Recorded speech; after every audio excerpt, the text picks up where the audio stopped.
আজকে চলে গেছিলাম ইস্ট লন্ডনে একটা টার্কিশ রেস্টুরেন্টে ইফতার করার জন্য। তো বাসা থেকে বের হওয়ার সময় এই পুরানো পাঞ্জাবিটা বাংলাদেশ থেকে আনছিলাম, সেটা পরে গেছে। এটার উপর একটা হেভি জ্যাকেট নিয়ে নিছি। বের হওয়ার আগে কোনো কাজ ছিল না, তাই আমার নিস আর নেফিউকে একটু খোঁচাইলাম।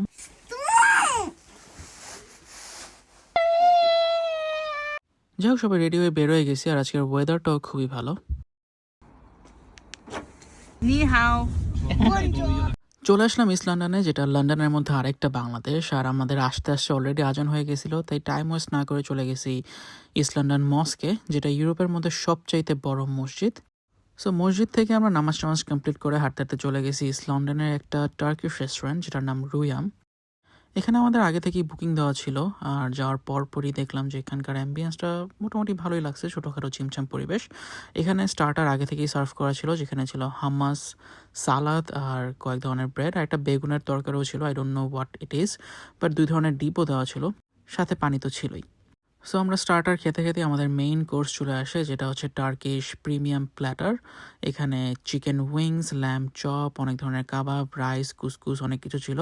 সো আমিও প্লেটে নিয়ে আরাম করে খাচ্ছিলাম। অনেক দিন পরে টার্কিশ খাবার পাইছি, লাস্ট মনে হয় বাংলাদেশে থাকতে গিয়েছিলাম। খাওয়া দাওয়া শেষ করে সবাই যাচ্ছিল চা খেতে, বাট আমি যেহেতু চা খাই না, তাই পেপসির এক কেস নিয়ে নিলাম, আমাকে কিনে দিছে। তো চলে আসছি পদ্মা কফি হাউস, যেটা একটা বাঙালি কফি হাউস বেসিকলি। আর এখানে এসে আমি পেপসি খাচ্ছিলাম, আর সবাই কফি অর্ডার দিল, তারা কফি খাচ্ছিল। কফি টফি শেষ করে আমরা আবার চলে গেলাম পার্কিংয়ের দিকে, কারণ অনেক রাত হয়ে গেছিলো, বাসা যেতে হবে। I love this.